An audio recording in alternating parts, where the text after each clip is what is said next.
This is an examination of the hidden human condition. This is the Hidden Killers Podcast. The Hidden Killers Podcast. With Tony Brueski. We're talking to Rex Heuermann on this segment. We're talking with attorney Eric Faddis, former federal prosecutor and personal injury attorney. Eric, when we're looking at the Rex Heuermann profile, considering the extensive geographical spread of the victims, what might have been some of his deciding factors in choosing these locations? We're seeing he frequented Las Vegas, he frequented South Carolina, obviously Long Island, and a couple other places in between. Yeah, in some of the reports that I'm reading, it looks like the allegation is that he committed a lot of these murders at his home while his family was not there. Yeah. It's my understanding he also has a timeshare or some sort of residence in Las Vegas, and he may have had two of them at some point. And so I'm wondering if he chose these locations. Long Island is home base for him. He knows the lay of the land there. Vegas is notorious for sex work. And so I'm wondering if he picked these locations, set up shop, got his residence there, a place where he could actually carry out these gruesome acts, allegedly, and not have anyone looking over his shoulder and be able to control that environment. And it looks like that is what he did, according to law enforcement authorities. The family hasn't really said a whole lot other than the wife has decided to get a divorce. Good for her. And a lot of people looking at this family going, how did you not know? Kerry Rawson, whose father was BTK, spoke about that and said it's a lot easier than you think for someone to be doing these sort of things right underneath your nose. Have you ever dealt with that with a client or a situation where the family was completely oblivious to things that otherwise, maybe looking back in hindsight, there were some red flags, but when you're in that situation, just too close to really see it? Oh, sure. And I don't want to get into too many details of client stuff, but generally speaking, it's easy for family members to look through rose-colored glasses at their loved one and say, oh, gosh, little Johnny could never have done anything like this. He's not capable of. And then I'm reading the evidence log and I'm saying, yikes, there's weapons and masks and everything else in here. You sure he's such a saint? I think that there's just a natural bias that everyone has in favor of their loved ones, people they know, people they care about, that, oh, they could never do this.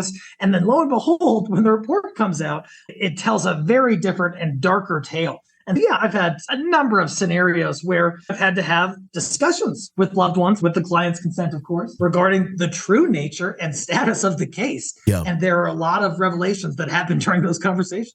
Are there ever situations, and I'm not implicating that this family should be looked at or charged with anything? Obviously, due diligence should be done to see how much anyone knew.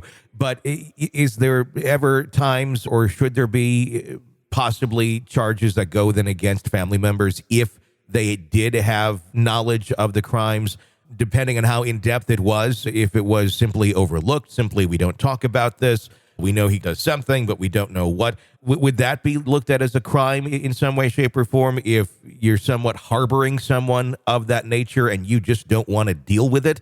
Or are there protections in place for individuals where they're victims of abuse, essentially, and they didn't know what to do because of the situation they found themselves in?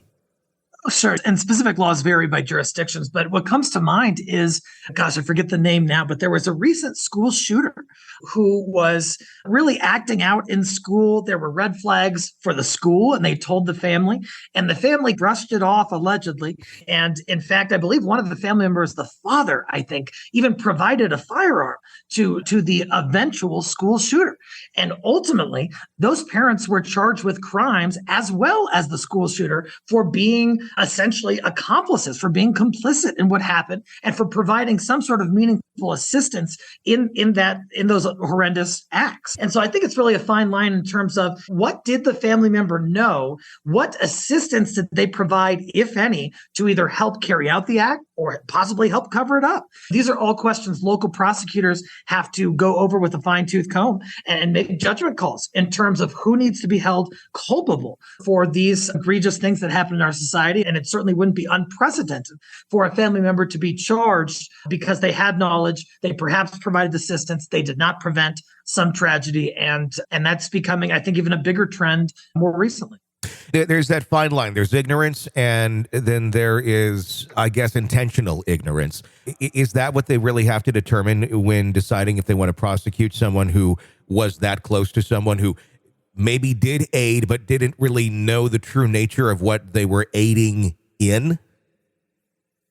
Yeah, I think that comes up a lot in a ton of accomplice type cases, not only when it comes to parents or family members. Oftentimes someone says, gosh, I knew something a little shady was going on, but they're my loved one. I had their back. I drove them somewhere, or I provided them with something they asked me for, or something like that. And I think simply having an ignorance of the ultimate final act or the severity of the ultimate final act is not necessarily defense to accomplice liability in Colorado, at least. And the fact that these folks didn't maybe know the whole picture does not necessarily immunize them from criminal charges.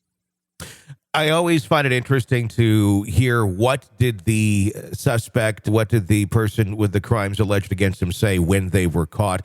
Heuermann allegedly said, "Is it in the news?" at the time of his arrest. What do you think that says about him, the case in general? Does it say something about him? Does it say something about our culture? I think that there are a lot of questions that can be asked. But I think anyone hearing that would say, gosh, that's not what I would expect a completely innocent person who was framed to say. Sure. You'd expect the person to say, what in the world are you talking about? I have no knowledge of this. I'm completely innocent. I want to talk to a lawyer, or something along those lines. To ask if it's in the news seems a little more consistent with what some people view as a serial killer profile, where they're narcissistic, they like the fame, they like the notoriety. And that statement is certainly consistent with that serial killer profile. This is an examination of the hidden human condition. This is the Hidden Killers Podcast with Tony Brueski.